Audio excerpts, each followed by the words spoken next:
Siamo in compagnia del signor Prizzon, responsabile dell'associazione sezione La Piave di addestratori di cani. Signor Prizzon, com'è nata questa sua passione?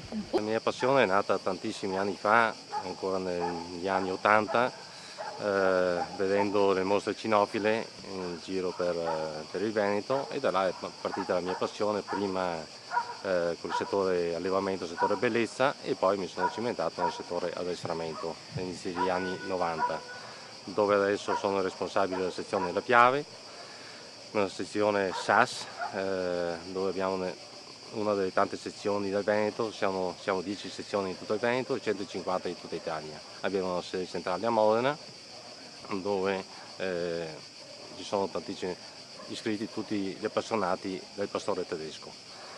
Nelle nostre società logicamente non lavoriamo solo pastore tedesco, ma anche Doberman, Rottweiler, tutti i cani di autorità di difesa, anche perché siamo la maggiore società e quindi abbiamo i campi a disposizione per tutti quanti.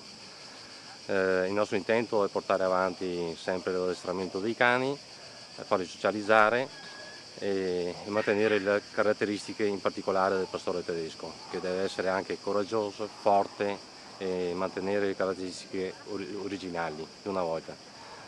Sicuramente sono stati creati tanti cani purtroppo che non sembrano i pastori tedeschi perché non sono coraggiosi come noi vogliamo, e dobbiamo ricordarci che il cane del pastore tedesco è nato negli anni, tantissimi anni fa, è stato operato per la guerra, prima di tutto dai tedeschi, quindi è un cane che deve essere coraggioso e lo dobbiamo mantenere quelle caratteristiche. E come si diventa soci della vostra associazione? Ci vuole il cane sicuramente, poi ci si avvicina alla nostra società dove viene insegnato come addestrare il cane. Noi facciamo dei corsi appositi per insegnare più che altro i proprietari come addestrare il proprio cane. E poi chi ha la passione di continuare si aggrega a noi facendosi socio e lavora nel nostro campo, come in tantissimi altri campi del Veneto. Il percorso di addestramento del cane quanto dura prima che possa partecipare alle gare? Allora noi iniziamo con i nostri cani già da cuccioli, perché iniziamo la predazione, il gioco, iniziamo il discorso della traccia, delle piste, perché anche qua il cane deve cercare di mantenere un certo fiuto e deve portare avanti questa caratteristica, quindi si inizia già col cane da cucciolo proprio a 2 mesi e mezzo. Anche per quanto riguarda il gioco si inizia sempre molto presto. Io parlo per quanto riguarda i cani che dobbiamo portare avanti nell'addestramento.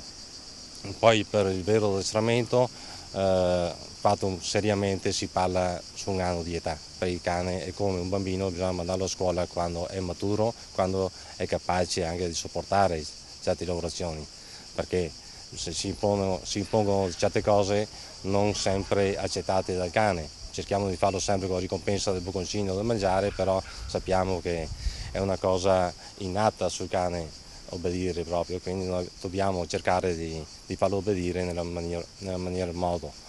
Però il cane deve anche sopportare, come abbiamo visto oggi, sotto il sole i cani erano stanchi e comunque hanno sopportato il lavoro.